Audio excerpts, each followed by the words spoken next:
Добрый день, уважаемые дамы и господа. Сегодня вашему вниманию предлагается рассказ о личном опыте лечения псориаза. Хочу повторить, что речь идет исключительно о личном опыте, без претензий на универсальность, хотя условия, при которых происходили мои 35-летние поиски решения, нельзя назвать комфортными, а скорее они были достаточно сложными. Значит ли это, что мой опыт может оказаться бесполезным для вас? Такая вероятность, конечно же, существует. Каждый из нас абсолютно уникален. Однако я все же настроен достаточно оптимистично. И это от того, что мой случай протекал далеко не в комфортных, а напротив в очень сложных условиях, о которых я сейчас вам расскажу. Года мои уже далеко за чертой среднего возраста. Болезнь моя и поиски исцеления имеют 35-летнюю историю. Весь этот период и до сегодняшнего дня я активно курил.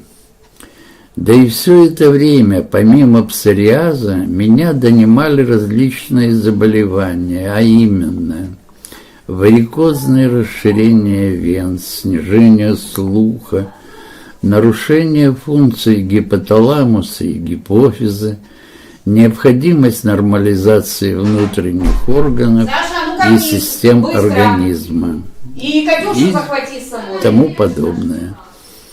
Конечно, поиски лечения псориаза были постоянны, однако и другим заболеваниям пришлось уделять и время, и внимание. Именно поэтому я считаю, что мой опыт будет не бесполезным и другим людям, кто напрямую столкнулся с этой коварной болезнью. Я не буду здесь вдаваться в общеизвестные факты насчет этого заболевания. В интернете слишком много материалов о нем, но некоторые особенности хочу напомнить. Это заболевание является аутоиммунным. Все термины, которые сегодня непонятны для вас, легко найти в интернете. Псориаз никогда не пройдет с течением времени, а напротив будет увеличивать пораженные участки на теле, если активно с ним не бороться. Хотя эта борьба при помощи различных народных средств и применение глюкокортикоидов дает слишком незначительную ремиссию. Далее, возможно, это единственное заболевание, в котором симптомы и само заболевание являются единым целым. Поэтому вся история заболевания совершенно наглядна. Сама болезнь причиняет все время сильные неудобства, нестерпимый зуд и необходимость скрывать пораженные участки кожи окружающим вас людям. Далее следует сказать, что традиционная медицина считает эту хворь неизлечимой, хотя мой личный опыт активного применения возможностей биорезонанса опровергает это утверждение. Давайте выясним, что же такое биорезонанс, и продолжим наше общение. Гениальный американский ученый, физик и инженер Никола Тесла говорил: «Если вы хотите познать секреты Вселенной, мыслите единицами измерения энергии, частоты и вибрации». Давайте теперь определим, что же такое биорезонанс. Это же биорезонансная терапия, учитывая мнение маститого ученого. Резонансно-частотная терапия, биорезонансная терапия Это лечебная методика, цели которой заключаются в коррекции функций организма при воздействии электромагнитных излучений строго определенных параметров. Понятно, что биорезонансная терапия БРТ – это лечение при помощи биорезонанса. Если дать задание поисковой системе Google объяснить, что такое биорезонанс, то она выдаст более 150 тысяч ссылок. Это громадное количество различных материалов, среди которых реклама современных приборов БРТ, различные сайты и блоги, научные статьи, диссертации, доклады на конференциях и тому подобное. И авторы самые разные, от известных в своих кругах академиков до обычных пользователей. Всю эту информацию можно условно разделить на две группы, где в одной свои взгляды выражают явные противники биорезонанса, а их мысли и убеждения можно выразить одной фразой: «Этого не может быть, потому что не может быть никогда». Вторая группа – это сторонники биорезонанса. Они в своих повествованиях рассказывают о пользе и преимуществе этого уникального метода лечения. А преимущества и польза бесспорно есть. Во-первых, длительное медикаментозное лечение провоцирует возникновение аллергии у многих пациентов. Лечение с помощью биорезонансного прибора в этом плане совершенно безопасно. Более того, прибегнув к этому методу, от медикаментозной аллергии можно избавиться навсегда. Во-вторых, во время лечения того или иного заболевания, особенно в больницах, всегда возникает необходимость соприкасаться с медицинским инструментарием, шприцы, скальпели и тому подобное. При этом увеличивается риск заражения той или иной инфекционной болезнью. Биорезонансная терапия – это дистанционное лечение, где прибор находится как минимум 1 сантиметр от организма, и заражение просто исключено. В-третьих, биорезонансная терапия – это не только лечение, но и профилактика заболевания. Чтобы не быть голословным, уточним, что лечебные приборы биорезонансных состоят из двух частей – антипаразитарной и терапевтической. Антипаразитарный блок базируется на законе Бройля и Шрёдингера, который гласит, что все материальные тела, в том числе и биологические, имеют свою уникальную частоту электромагнитных колебаний. Второй аспект данного явления имеет под собой базу классического резонанса, то есть если совпадают частоты электромагнитных волн, подаваемых извне, и собственных, излучаемых тем или иным объектом или живым организмом, происходит резонанс и его разрушение. Терапевтический блок гораздо сложнее, нежели антипаразитарный, и базируется он на теории и практике китайской медицины, акупунктура, а также на некоторых гипотезах, которые обычно подтверждаются практикой.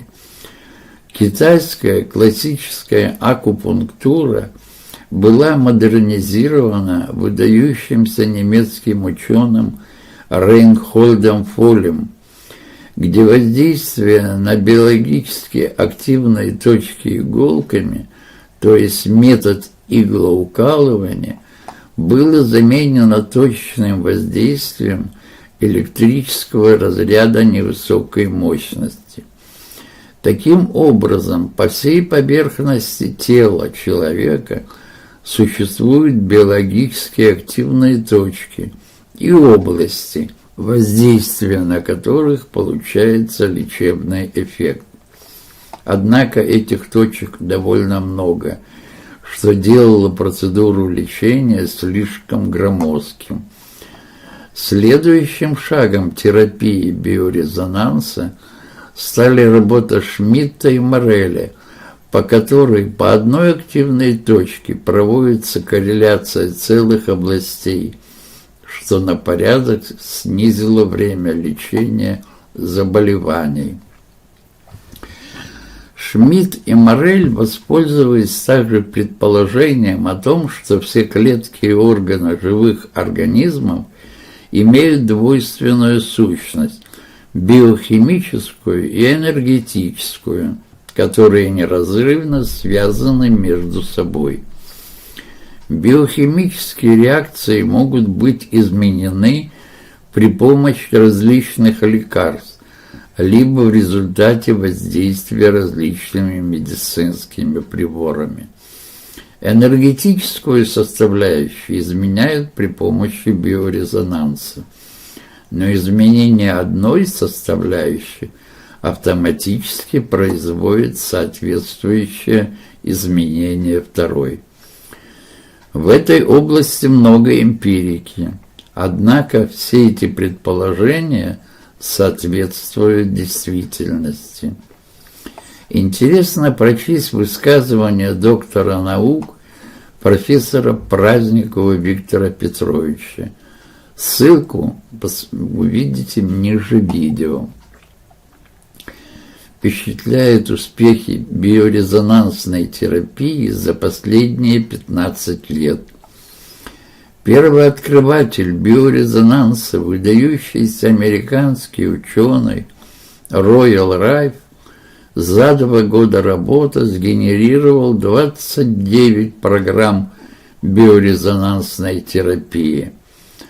В настоящее время их уже более 5000. Оборудование для генерации биорезонансных частот вначале занимало площадь целого помещения.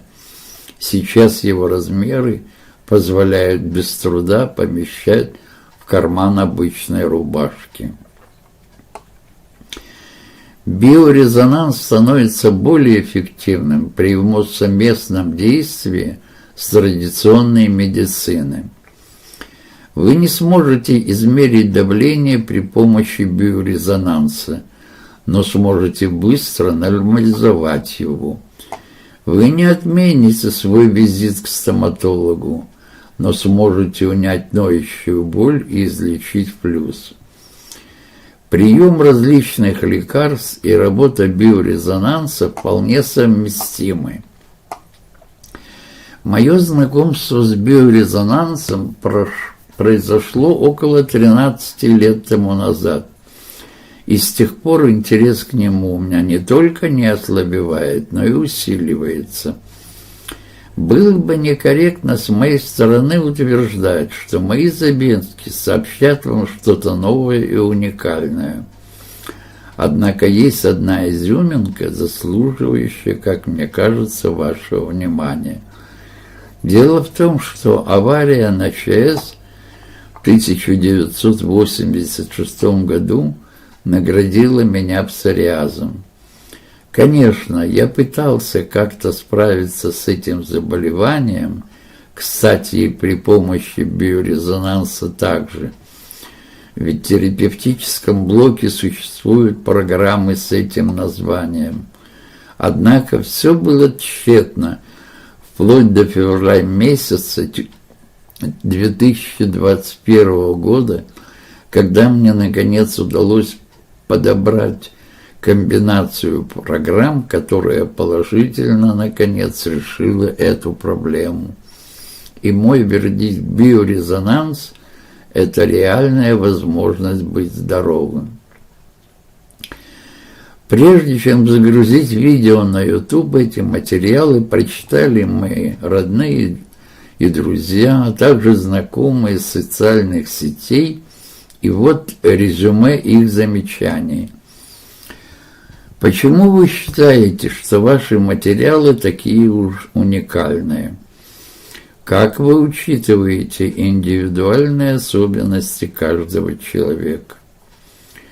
Люди затратят средства, и если не получат удовлетворительного результата, какова гарантия возврата их денег? Последовательно ответим на эти вопросы. Уникальность метода заключается в том, что лечение можно проводить в любой точке земного шара при наличии электроэнергии для подзарядки аккумуляторов. А если будет доступ к интернету, то будет возможность получать консультации у опытных врачей по вашим запросам. Да, действительно, все мы уникальны и неповторимы. Однако в случае биорезонансной терапии наши отличия от подаваемых частот настолько незначительны, что их можно не принимать во внимание. Ну, о гарантиях я хочу сказать следующее. В случае положительного результата в обеих случаях говорить незачем. Давайте рассмотрим случай, когда нас не удовлетворяют результаты лечения.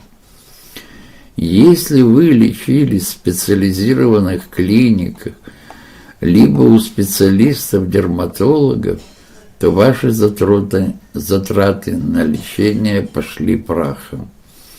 Если же ваше лечение заключалось в применении прибора БРТ, то у вас на руках остается прибор, обладающий неограниченными возможностями лечения практически всех возможных заболеваний, который, кстати, применим для всей вашей семьи в течение ближайших 5 лет.